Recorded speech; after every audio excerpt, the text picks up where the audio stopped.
selamat bergabung bagi peserta didik baru SMA Muhammadiyah Imogiri tahun pelajaran 2021-2022.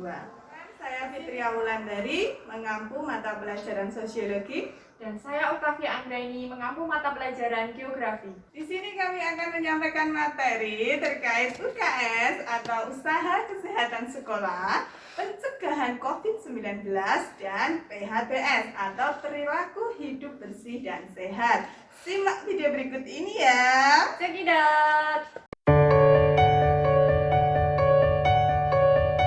Usaha Kesehatan Sekolah atau UKS adalah program pemerintah untuk meningkatkan pelayanan kesehatan, pendidikan kesehatan, dan meningkatkan kualitas hidup sehat bagi seluruh warga sekolah. Adapun tujuan dari UKS adalah untuk meningkatkan kemampuan hidup sehat dan meningkatkan derajat kesehatan peserta didik sehingga memungkinkan untuk terjadi pertumbuhan dan perkembangan yang optimal untuk terciptanya manusia Indonesia seutuhnya.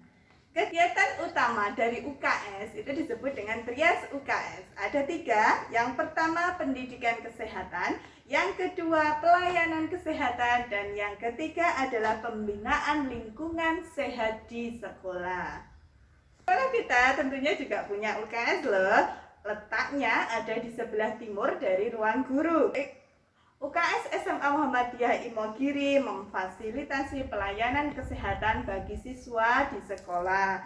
Nah, jika kalian sakit, kalian bisa memanfaatkan UKS kita untuk mendapatkan pertolongan pertama dan juga bisa untuk beristirahat. Tapi jangan gunakan UKS untuk bolos loh ya.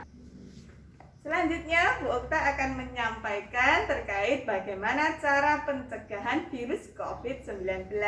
Perhatikan ya. Kita semua tentu tidak asing lagi dengan virus COVID-19.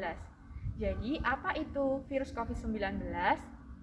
Coronavirus merupakan keluarga besar virus yang menyebabkan penyakit pada manusia maupun hewan.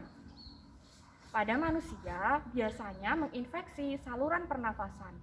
Dimulai dari gejala yang biasa berupa flu maupun gejala yang lebih serius berupa MERS dan SARS. Coronavirus jenis baru ditemukan pada manusia sejak Desember 2019 di Wuhan, China, yang kemudian diberi nama SARS-CoV-2 atau Coronavirus Disease 2019 atau COVID-19 yang di Indonesia dikenal dengan istilah COVID-19. Kalau sudah terinfeksi virus COVID-19, apa saja gejalanya? Nah, gejala yang paling umum berupa demam lebih dari sama dengan 38 derajat Celcius, batuk kering dan sesak nafas.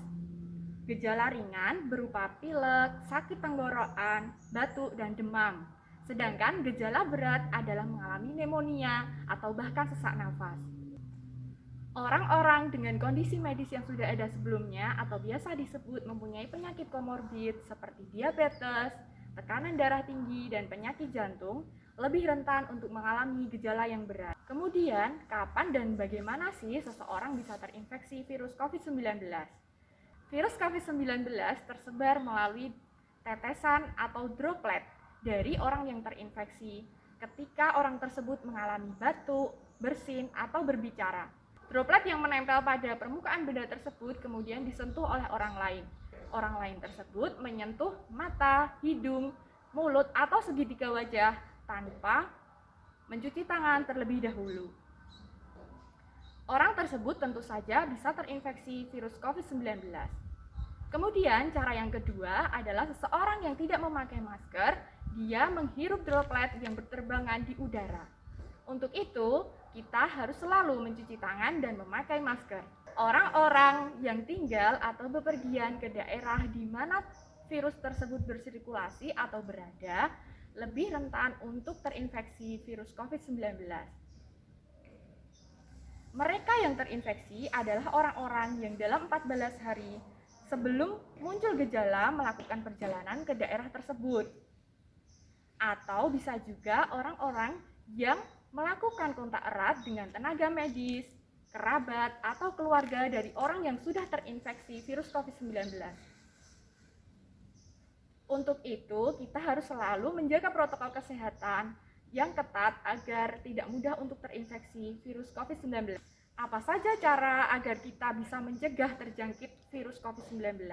Yang pertama, kita harus menjaga kesehatan dengan cara makan yang bergizi dan teratur, tidur yang cukup, dan olahraga secara rutin agar stamina tubuh kita tetap terjaga dan sistem kekebalan tubuh kita selalu meningkat.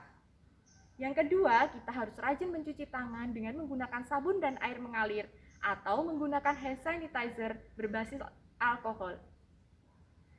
Yang ketiga, ketika batuk atau bersin, kita harus menutupnya dengan tisu atau menggunakan lengan bagian dalam. Yang keempat, hindari kontak dengan orang lain, bepergian ke tempat umum, menghindari kerumunan, dan mengurangi mobilitas. Yang kelima, hindari menyentuh mata, hidung, dan mulut atau segitiga wajah tanpa mencuci tangan terlebih dahulu. Kemudian, gunakan masker dengan benar ketika keluar dari rumah ataupun ketika kita sedang sakit. Buanglah sampah tisu dan masker ke tempat sampah, lalu cucilah tangan dengan menggunakan sabun setelah membuangnya.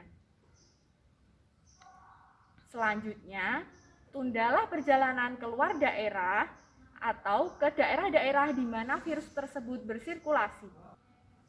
Ketika sakit, hindarilah untuk keluar dari rumah. Pastikan bahwa kalian benar-benar sehat ketika keluar dari rumah. Dan patuhilah selalu protokol kesehatan 5M, serta harus selalu siap untuk divaksinasi.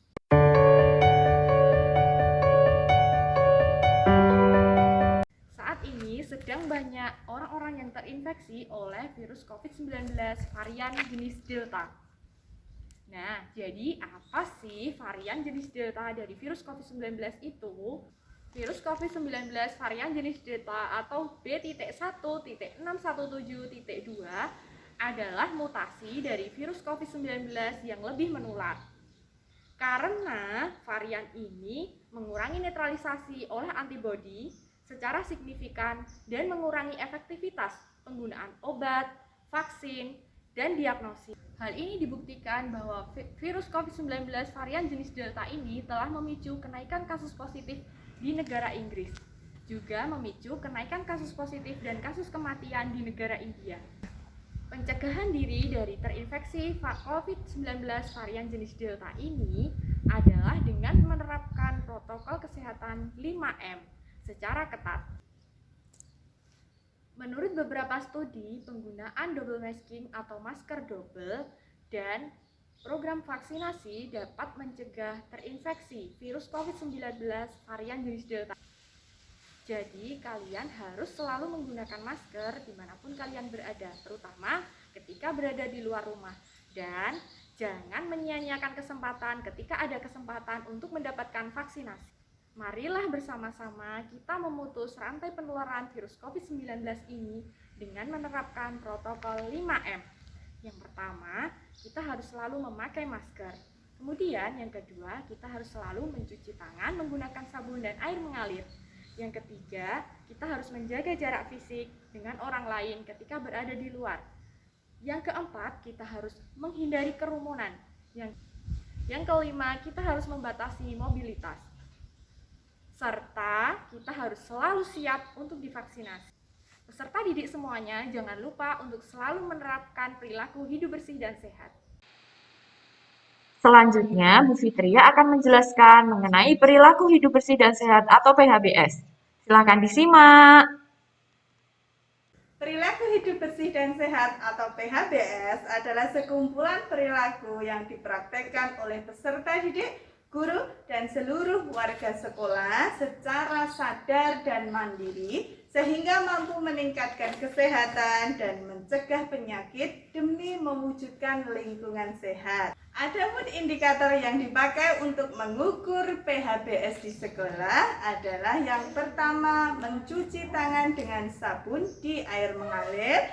Yang kedua, mengkonsumsi jajanan sehat di kantin. Yang ketiga, menggunakan jamban dengan air bersih. Yang keempat, olahraga teratur dan terukur. Yang kelima, memberantas jentik-jentik nyamuk. Yang keenam, tidak merokok di sekolah. Dan yang terakhir, menimbang berat badan dan tinggi badan setiap 6 bulan sekali. Seluruh warga sekolah wajib menerapkan perilaku hidup bersih dan sehat, terutama di masa pandemi seperti saat ini. Demikian penjelasan yang dapat kami sampaikan. Semoga bisa dipahami dan bisa bermanfaat untuk kita semua. Salam sehat dan semangat, jaga iman dan imun. Wassalamualaikum.